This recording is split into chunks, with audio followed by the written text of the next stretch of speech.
Sabi ng mga matatanda sa Pilipinas, hindi ko kasi alam kung talagang tunay kang Pilipino, nasa huli ang pagsisisi. At minsan, pag huli na, wala ka nang magagawa.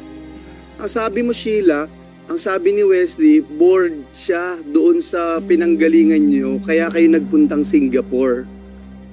Yun ang sinabi mo last. Ms. Sheila, huwag niyong interruptin ang senador, no? And wait to be acknowledged.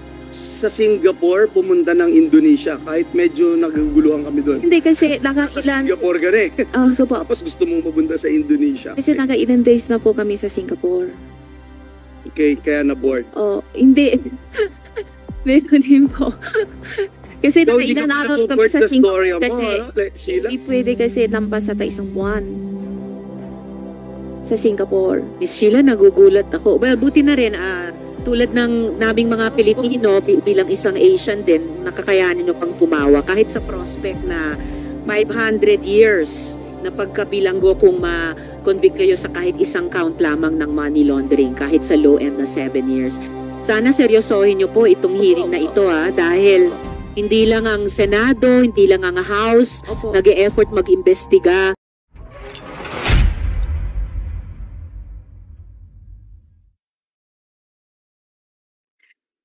Bago tayo dun sa mga pinuntahan nyo pagkatapos ng Sabah, kung talagang pumunta kayo sa Sabah, kasi pati dyan sa stamp na yan may duda Sheila, sasabihin ko sa inyo yung napag-alaman namin galing sa mga kaibigan naming napagtanungan sa Sabah mismo kung saan kuno stinamp itong stamp sa passport nyo. Sila ay galing sa Democratic Action Party, sister party ng Akbayan Party sa Malaysia, at wala silang dahilan magsinungaling tulad ng duda namin sa sinasabi mo. Ayon sa kanila, wala kayong legal entry sa Sabah. Pati yung stamp sa passport na nag-i-indicate na dumating kayo sa Sabah, fake daw yung stamp na yan. Kinumpara nila sa totoong stamp na dapat tinatatak sa Sabah. Pero ang nakukumpirma nila, ito credible information na ng aming komite, subcommittee, tumating kayo sa Kuala Lumpur noong July 18. Kaya ang gusto kong malaman, paano kayo nakapasok, Sheila, sa Siemben na, kung totoo ito, at paano naman kayo dumating sa Kuala Lumpur? Yung tatag lang yung passport na yun, hindi ko alam. Basta, pagdating kami sa Siemben na, may biyahe kami sa isang lugar. Bago yun. Bago yun, Miss Sheila. Bago yung pagkatapos ng Siemben na. Wala. Bago ng Siemben na, kung ayaw mo talagang sabihin na dumaan kayo sa Kuala Lumpur, Wala po. dumaan ba kayo sa Bali, Indonesia, bago itong Siemben na? Bago Yun na itong hindi ko Sabah? po alam. Basta yun na yung biyahe ko. Hindi mo rin alam kung dumaan kayo ng Bali, Indonesia. Wala. Hindi kami Wala. Ganito. Kasi panay kwentong barko ang pinag-uusapan natin. Sumakay ba kayo ng eroplano? Hindi po. Ever? Sa buong biyahe ninyo? Hindi po. Mula Pilipinas hanggang Malaysia, hanggang Wala Singapore, po. hanggang Singapore Indonesia. Singapore ang mayroong eroplano. Malaysia to Singapore. Malaysia to Singapore. Buti na lang inamin mo na nag-eroplano kayo mula Malaysia, Singapore. Dahil imposible talagang hindi kayo sumakay ng eroplano. Opo. Kasi ang stamp ng passport mo, entry stamp to Kuala Lumpur via Kuala Lumpur International Airport. Naalala mo bang dumaan kayo sa isang Malaysian airport bago Meron. sa Sabah? Meron. Malaysian airport. Bago Siemben na. Wala po eh. Wala rin. Oo. Pero itong verified information namin mula sa isang official na grupo sa Malaysia na yung tatak na entry stamp sa Kuala Lumpur galing sa Denpasar, Bali. Naalala mo, dumaan kayo sa airport sa Bali papuntang Kuala Lumpur International Airport? Wala po. Hindi rin. Ako, Miss Sheila, yung situational awareness nyo, dapat talasan ninyo para makapagsabi kayo ng kompleto at totoo sa amin. Okay, Kasi po, ano?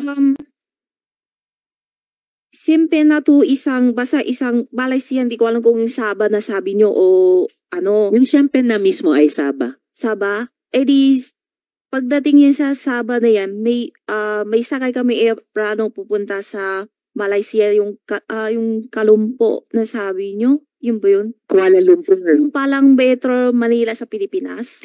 Baliktad. Ang Tapos, alam nung makatapos. credible sources namin, nag-Kuala Lumpur muna kayo bago itong Siem Pen na o Sabah. Hindi po. Okay. So from Kuala Lumpur, paano kayo pumuntang Singapore? Plano po. Aeroplano yon. So nag-airplane kayo ulit. In total, sa biyahe nyo mula Pilipinas hanggang nung nahuli kayo ni Cassandra Leong sa Indonesia, ilang beses kayo sumakay ng aeroplano? Sabado. Dalawa? Dalawa.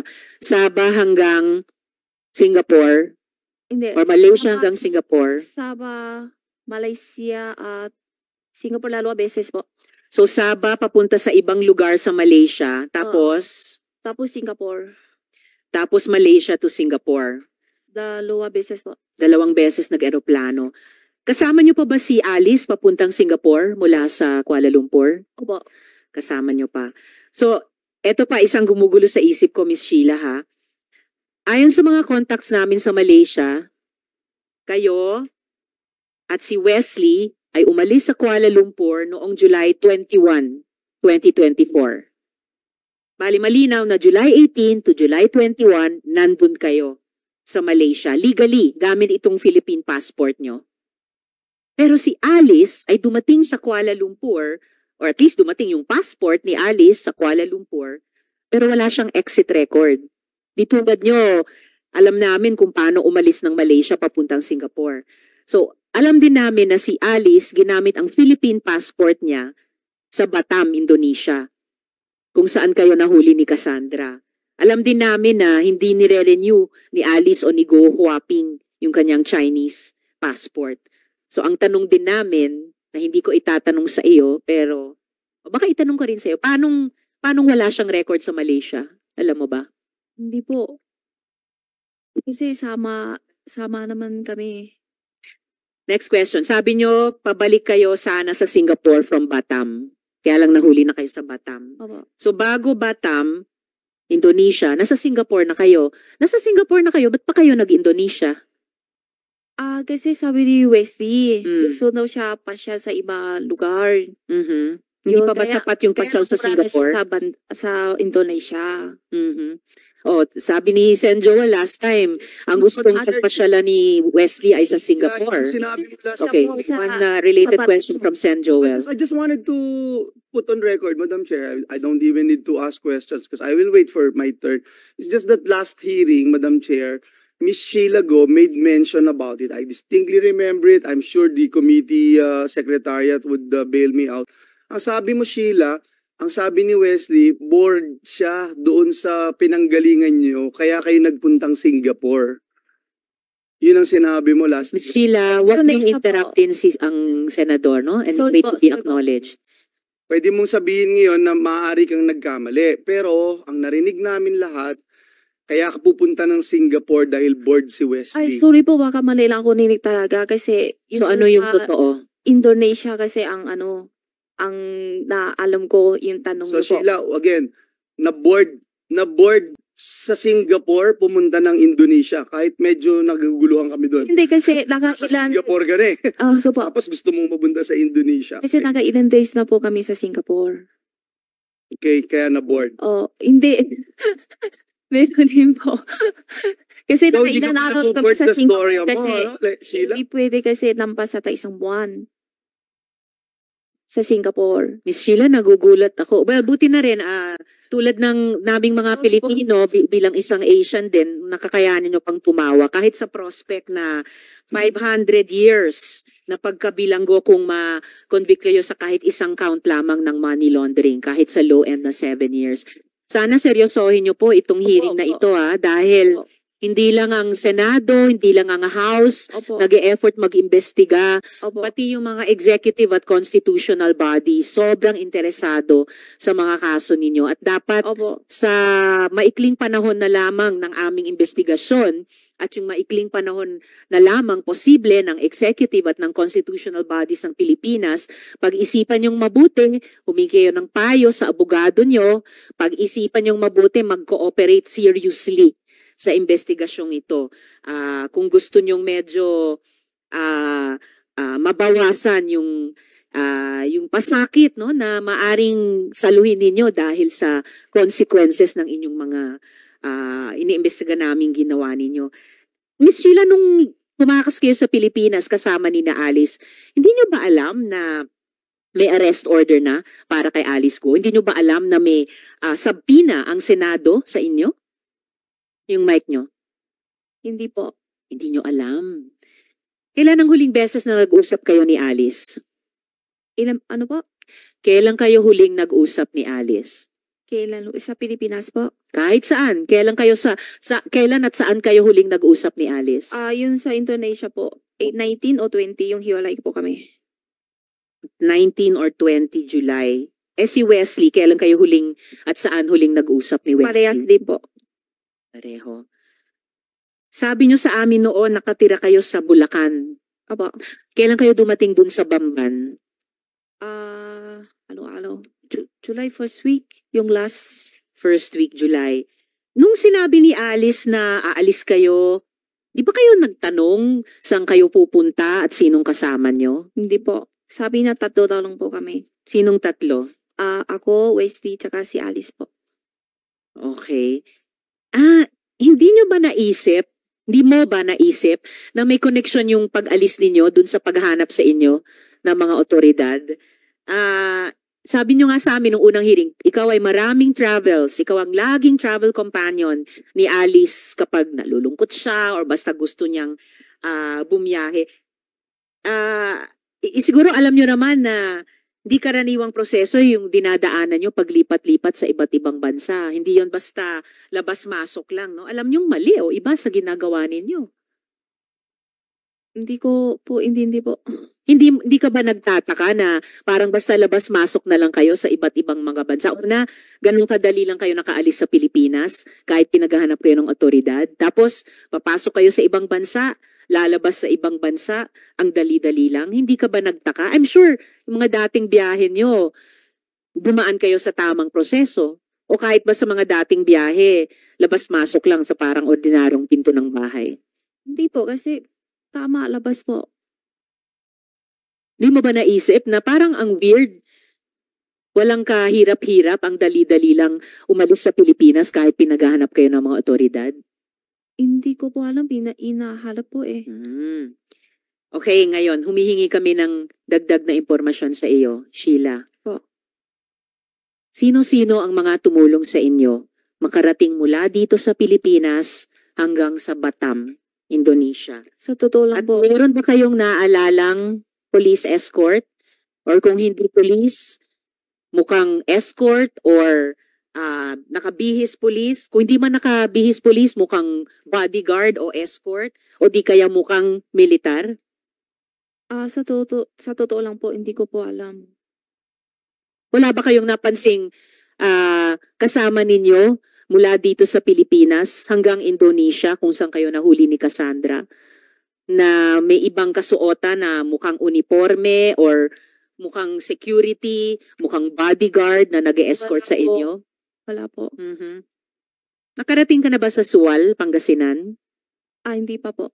Hindi pa. Pero sabi mo nung nakarang hearing, alam mo na hindi Pangasinan yung isang pinuntahan nyo. So, alam mo yung Pangasinan? Alam po. Saan ka na nakarating sa Pangasinan? Hindi ko alam kung sa Dagupan nata o Dagupan. parang Lagupan ng ano niya. May iba pa bang bayan ng Pangasinan kayo napuntahan na? Lagupan lang po ata. Ilang bayan sa Pangasinan ang napuntahan nyo na? Yun lang ang punta. Tsaka yung farm namin doon, hindi ko alam anong lugar. Saan yung farm nyo sa Pangasinan? Hindi ko alam anong lugar. Basta alam ko lang Pangasinan. Sa Sual ba yung farm nyo sa Pangasinan? Parang hindi po ito pangalan. Hindi. Baka malaman natin in the next, may 2 slides akong ipapakita. Sheila, anong alam nyo sa Alicel Aqua Farm? Wala po. Okay. May ipapakita ako. DTI record ng Alicel Aqua Farm. Ikaw ang nakaregister dito na owner. Sheila, paalala under oath pa rin kayo. Sa iyo ba itong Alicel Aqua Farm? Hindi ko po alam. Miss Sheila, ito po ay dokumento ng Department of Trade and Industry certifying na ang Alicel Aqua Farm sa Barangay Baciden sa Suwal, Pangasinan ay nakaregister. Nakaregister sa inyo, issued sa inyo ang certificate, Sheila Leal Guo. Nakikita ko yung paa nyo, medyo ninenervyos kayo. Magre-relax po kayo kung magsabi kayo ng totoo sa amin. May alam ba kayo dito sa Alicel Aqua Hindi po Farm? talaga alam po. Paano hindi nyo alam to pero kayong nakarehistro dito sa in-issue ng DTI na Certificate of Business Name Registration? Baka ginamit ng ang pangalan ko po. Ginamit ang pangalan mo. Naku po, posible bang lumalabas talaga dito sa dokumentong ito? Pamilyar kayo sa Pangasinan kasi may business kayo dito ayon sa DTI mismo. O kaya ginamit yung pangalan ko na pang business lang po. Na hindi ko alam. So, alam nyo itong business na ito? Itong Alicel Aqua Farm? Hindi ko po alam. Pero alam nyo na ginamit yung pangalan nyo sa business na ito? Siguro. Siguro. Siguro or alam nyo na ginamit ang pangalan nyo sa business na ito? Siguro kasi hindi ko... Siguro. Ay, nako. Kilala nyo ba si Mayor Dong Kalugay? Si Mayor Dong kilala po. Kilala nyo. Paano nyo siya nakilala? Kinain kami sa isang restaurant. Nagkita kayo sa isang restaurant. Kailan yon?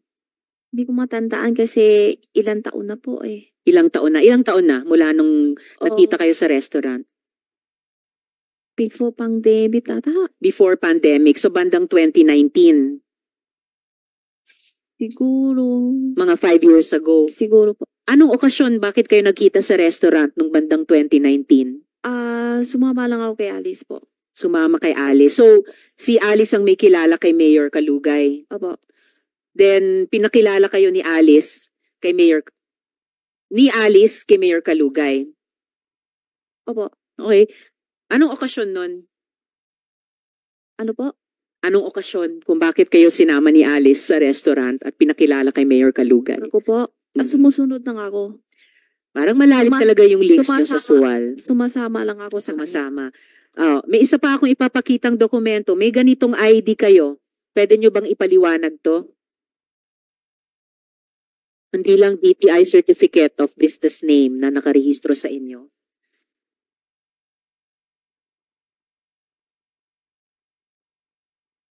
Sure.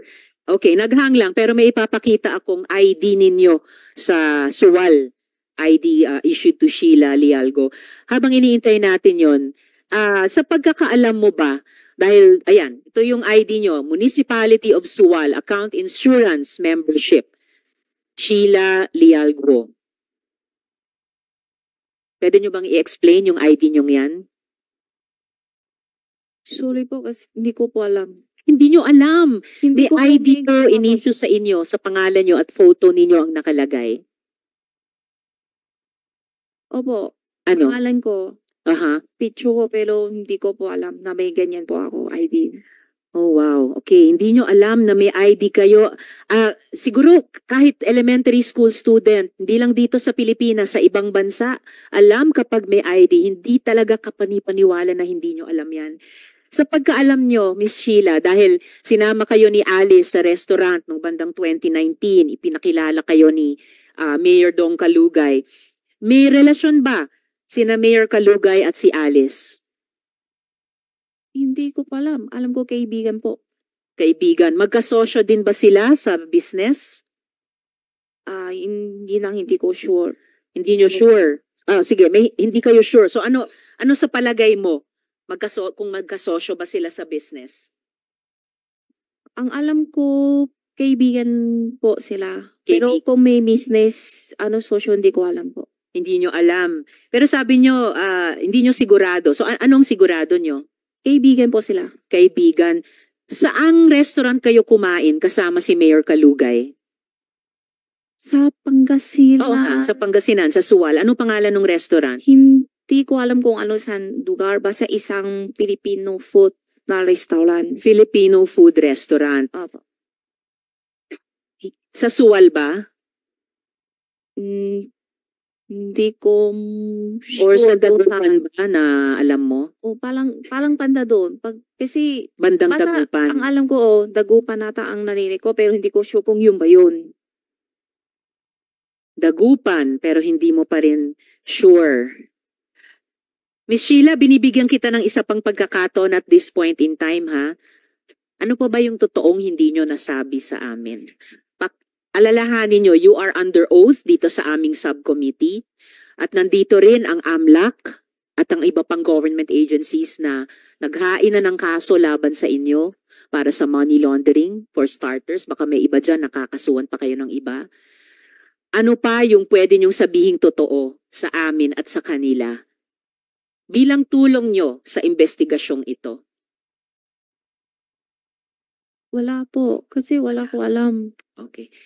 Well, hindi po ako naniniwalang wala na kayong alam bukod sa sinabi nyo na sa akin. And I really regret na hindi kayo mas makatotohanan at mas helpful sa committee ito. Yung subcommittee namin, tulad ng Committee on Women, kayang-kaya naming mag-appreciate kapag nagsasabi ng totoong isang witness.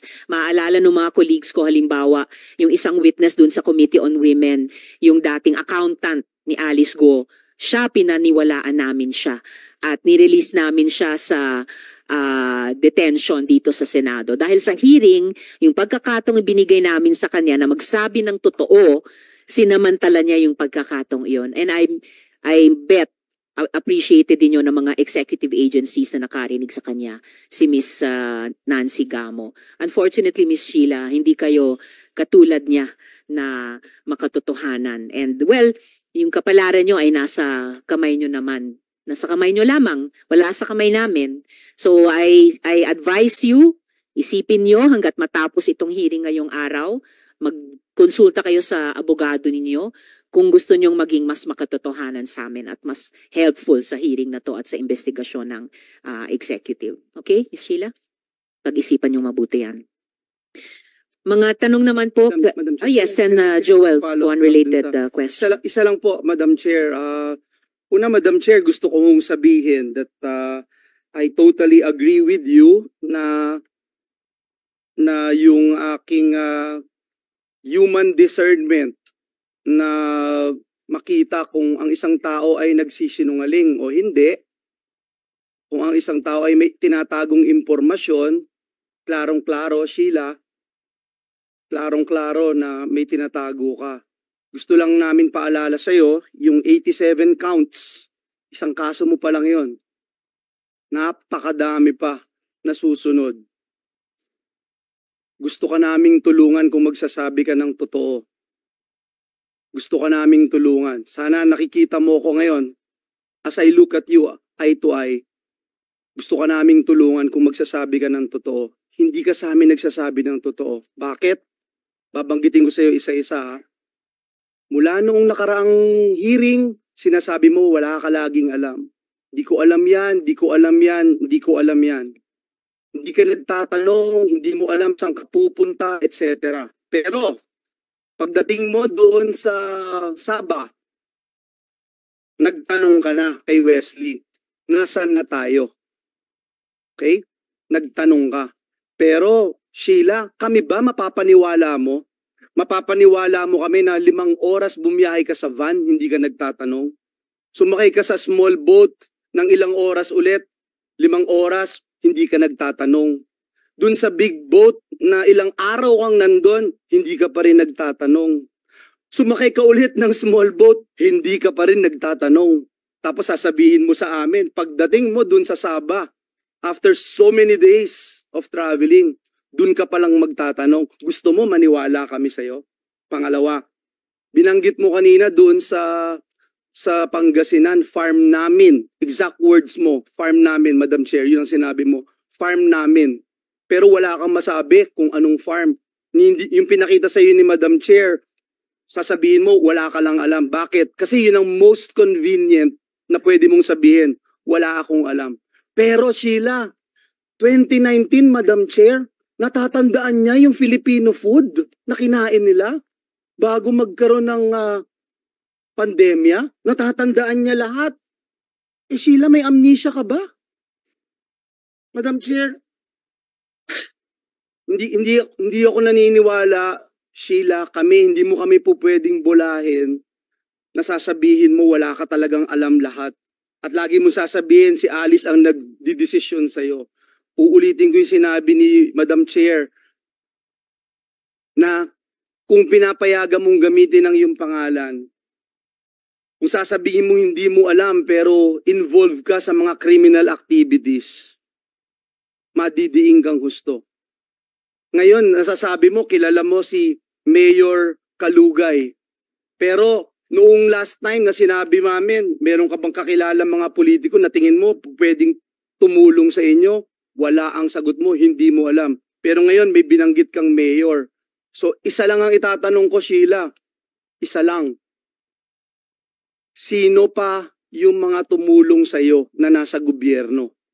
Ito man ay staff ng isang ahensya ng pamahalaan, politiko man ito, mayor ba to, congressman o kung saan man, sino man, sabihin mo sa amin dahil hindi kami naniniwala sa istorya na binebenta mo sa amin, hindi namin bibilhin yung mga sinasabi mo at lalo kang madidiin at sisiguraduhin ko sa'yo, Sheila, pag hindi ka nagsabi ng katotohanan, sisiguraduhin namin sa'yo ng buong Senado na mapaparusahan kang husto. Mapaparusahan kang husto. So muli, tatanungin namin, sino yung kakilala mo? Kung hindi mo man kakilala, alam mong may tumutulong, alam mo na merong umaalalay sa inyo ni Alice para makalabas ng bansang Pilipinas. Sheila. Hindi ko po talaga alam. Ang ano lang kasi ang kakilala ko lang yung kaibigan po ni Alice na yung sabi niyo na maging police o kaya palang puliti, yun lang po si Mayor Dong. Eh, sa mayor? Yun lang po. Mayor Dong Kalugay. O yun lang po ata. Sa police, sino ang mga kaibigan ni Mayor Alice? Hindi ko po alam. Correct. I'm Yes, and Joel. just so disappointed, Madam Chair, na ayaw pa rin magsabi ng katotohanan ni Miss Alice, bagamat Sheila. Miss Sheila, bagamat hindi ko alam, Sheila, kung mahal mo pa yung sarili mo, magtira ka ng pagmamahal sa sarili mo, you owe it to yourself na magsabi ng katotohanan.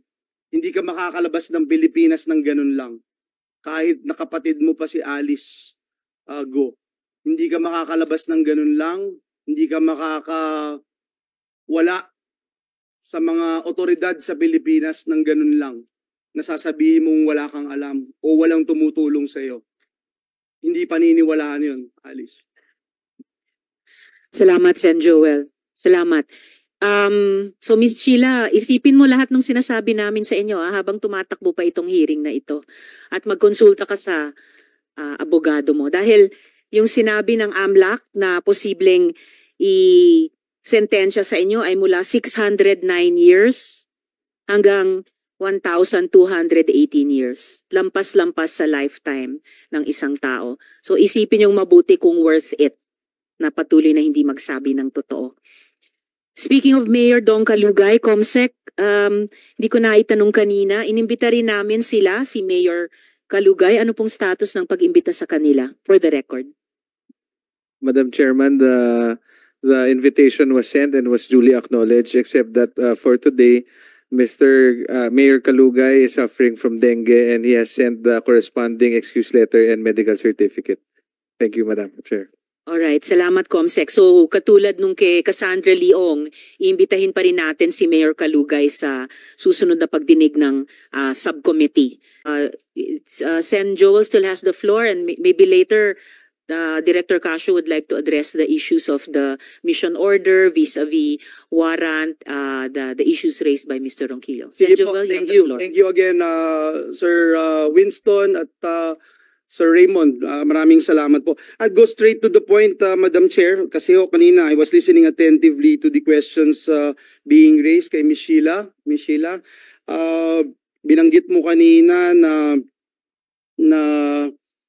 na si Lee Wenyi ay kasama at nakita niyo kasama niyo dun sa Singapore. Nung last hearing, ang sabi mo kasi kayo lang nila Wesley, ni Alice, at ni Cassandra. So, nakasama nyo rin pala si Lee Wenyi. Huli na po sila punta sa amin. Ha? Huli na sila. What do you mean huli? Ibig sabihin ba Galing few sila. days after? Hindi ko naman kasi sinabi kung sabay-sabay kayo, pero Hindi po. when I asked that question last hearing, sino yung kasama nyo, kayo lang ang sabi mo. Opo. Lating kami sa Singapore outer ilan days. Pupunta po sila sa amin. Si Lee Wenyi. Opo. So sila, so sino pa? Si Lee Si Wenyi, daddy pa. tsaka yung daddy-daddyhan mo, no, na hindi mo biological dad. Sino pa? Dalawa lang po. Silang dalawa lang. Okay, balikan ko ulit yung sinabi mo kanina. Sabi mo kanina na ang anak ni Lee Wenyi si Wesley. Diba? Tapos sabi ka mo ni daddy mo, nung tinanong mo kung sino yung nanay ni Alice Go, ang sabi niya, Pilipina lang. Opo. Diba? Pinaniwalaan mo ba si daddy? Ano po? Pinaniwalaan mo ba nung sinabing Pilipina ang nanay Hindi po. ni Alice Go? So hindi mo pinaniwalaan. Okay, that's good. Sorry po, hindi ko maintindi. Kung diriwala ko. Kasi sabi mo, nung tinanong mo si daddy mo, na hindi mo tunay na daddy, kung Okay. sino yung nanay ni Alice, ang Okay. sabi niya Pilipina. Opo. So tinatanong kita ngayon, pinaniwalaan mo ba na sinabi niya na Pilipina? Kung maliwala ko, Oo. sabi niya. Opo. Naniniwala ka? Opo. Kahit na meron kayo pareho ni Alice, alam mo na Chinese passport. Ako ang meron. Siya hindi ko nakita. Kaya hindi ko alam. Hindi mo alam. Mm. Sige. Tatry kong sumakay sa pambobolang hindi mo alam. Unfortunately, Alice, hindi na ako natutuwa sa mga sinasagot mo sa akin. Simula nung isang hearing, nagpapasensya ako. But at the same time, no, ulitin ko lang yung binanggit mo kanina na since last hearing, 5 oras yung biyahe from the van, from Bamban sa farm, patungo doon sa Pantalan. Pagdating sa Pantalan, may maliit na boat. Doon sa maliit na boat, mga 5 oras ulit sa maliit na boat. Mga ganyan po. Mga 4, 5. Mga For ganyan. 5 hours, pagkatapos malaking boat. Opo. Diba? Yung bago ka sumakay ng malaking boat, na 4-5 hours na sumakay ka sa maliit na boat, bago ka sumakay dun sa malaking boat, wala kang nakita, napansin dun sa iyong paligid. Alam kung saan yon, gaano ka katagal doon sa lugar na yon bago sumakay sa malaking boat. Pagdating ba nung maliit na boat, doon sa lugar, sumakay kayo kaagad-agad dun sa malaking boat? Opo. Sumakay kami po agad. Matilim kasi gabi na po. Agad-agad Kaya yon. hindi nakita. Pagdating, nandun na yung malaking boat. Opo. Diretso na kayo kaagad. Hindi kayo kumain, hindi kayo nagkape, Hindi diretso na. At sabi mo, pag sakay mo dun sa malaking boat, pumunta kayo kaagad dun sa ibaba, ilalim, kwarto. Yung kwarto na yon ay sama-sama kayong tatlo, di ba? Opo. Binanggit mo kanina kay Sen JV. Yung kwarto na yon, air condition yon, Hindi po. Sheila, hindi. Hindi air condition. At doon sa malaking barko na yon, may nakita kang mga fishing nets, etc. Ilang araw ka doon sa malaking boat na yon? Pag hindi ako nakakamali, basta 3 or 4 days. 3 or 4 days. Pagkatapos nung 3 or 4 days na yon, bumaba ka, pagbaba mo, diretso ka ba kaagad doon sa maliit na boat? Hindi, may hintay lang sandali. Hintay sandali. Gaano katagal yung sandali? Kalahating oras? Isang oras? Siguro wala kalahati. Basta sandali lang po. Sandali lang. Tapos sakay na kaagad doon sa maliit na Oo boat. po. At doon sa maliit na boat, ilang oras marahil bago mo narating yung Sabah? Mga 3 o 4, mga ganyan. 3-4 hours. Mga 3 o So, 4. kulang-kulang Sheila, the whole time, no? Mula doon sa 5 oras, pinag-uusapan namin dito on the sideline si Senator Win, Senator Risa, Senator Jago, di ba? Hindi mo ba man lang naisip? Kasi mahirap din paniwalaan, Alice, na hindi mo maisip na may kalokohan, may kriminalidad kayong ginagawa. Lalong-lalo na kung hindi man ikaw, yung mga kasama mo na nagtatago. Hindi po kasi So, natingin mo, natural yun? yung sabi niya, alis kami, hindi ko alam, wala ko handa na talaga saan kami punta. Akala ko kasi punta lang sa labas sandali, babalik na po. Hindi ko po talaga alam. Alice, Sen Joel, if I may interject, kahit nung pag-take custody ng Senate sa inyo dito, Sheila, may dala kayong mga bag. May dala kayong mga bag, mga gamit. So, Ako po wala. at pera pa. Wala po. Meron po na Yes po kami na dito, wala po. inventory po ng Philippine authorities na nag-receive sa inyo ni Cassandra Leong dito sa Pilipinas, for the record. Opo, sa Singapore po. Hindi lamang dito pagdating ninyo sa NAIA. Opo, Meron. meron. Sheila, uulitin ko yung tanong ko. Sumakay ka 2 beses sa helicopter. Nakita mo kung gaano karangya ang buhay ni Alice Go na tinuturing kang ate. At mamaya tatanungin ko yung pagiging close ninyo dahil last hearing sabi nyo hindi naman kayo close. Pero nakasakay ka dun sa chopper. Maghihintay ka ng 5 oras sa van ng gabi para sumakay sa isang small boat na another 4 hours. Sasakay ng malaking boat for another 3 to 4 days. Sasakay ulit ng maliit na boat at sasabihin mo sa amin dito sa Senado. Senado ito, hindi ito perya. Para sabihin mo at kumbinsihin mo kami na hindi mo alam na tumatakas itong mga ito. Hindi ko mo po alam na may mali kayong ginagawa. Hindi mo alam na involved kayo sa criminal activities. Alam ko man ang gawa namin pero huli na po. Kasi yung una talaga hindi ko alam. So the Sen entire Joel, time first na time yan bumabiyahe ka, hindi alam mo niya alam. na mali. Huli na po. Hindi, Sen Joel, napansin ko lang, first time na inamin ni Miss Sheila na at a certain point, alam niyang mali yung ginagawa nila. Kailan mo na-realize na alam mong mali yung ginagawa ninyo? Huli na po. Na Kailan? yung dating nasa dagat po ako. Saang part? Kasi mahaba yung dagat. Merong 5 hours Yung na small boat malaki. Sakay ako sa malaki. sa malaking boat. Doon mo na-realize. Ayun nga, Sheila. Sabi mo nga, nahihilo ka na doon Opo. sa dagat, di ba? Opo. Pero bakit mo kailangan gawin yun? Bilyonaryo yung kasama mo. May chopper, may... Kaya po, natanong ko sa kanya kung saan tayo talaga punta. Ang sabi niya sa akin, wag lang ako tanungin. Kaya nga, pero sabi mo ngayon, na-realize mo during that time na may mga maling ginawa. Kayo o sila.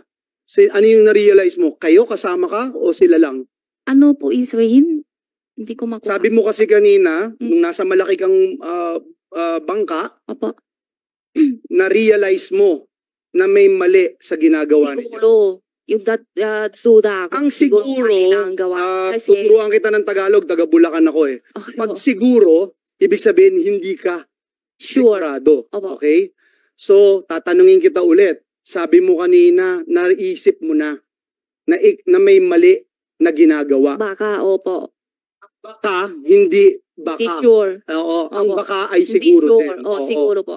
So, which is which? Siguro. Siguro po. May mani na kami. Siguro pa? Pagkatapos Opo. mong maranasan yung gano'n? Opo, kaya tanong ko nga siya kung saan talaga kami tayo punta. Sabi niya, wag daw ako tanungin. Basta, sama ka lang. Alam mo, Sheila, alam mo, Sheila, na may kalokohan, may kriminalidad, kung bakit ganon, ba't aalis ng gabi? Ayaw mo pa nga sabihin sa amin dito kung sino yung mga tumulong sa inyo. Hindi ko po alam eh. Kaya nga, ako muna, pwedeng ako muna. Okay Pagka, po, sorry po. pagka na lang tinanong kita tsaka Sorry po, kasagot. Okay? sorry. Alam na alam mo yun na may tumutulong sa inyo, maaaring hindi mo kilala pero alam na alam mo. Kami ngayon dito sa committee may mga kaalaman na impormasyon. Kaya gusto namin sabihin sa iyo, Sheila, na kailangan mong magsabi ng totoo dahil mahihirapan ka na makabangon pagka ikaw ay nasakdal na at pag pinarusahan ka na. Sabi ng mga matatanda sa Pilipinas, hindi ko kasi alam kung talagang tunay kang Pilipino, nasa huli ang pagsisisi. At minsan, pag huli na, wala ka nang magagawa.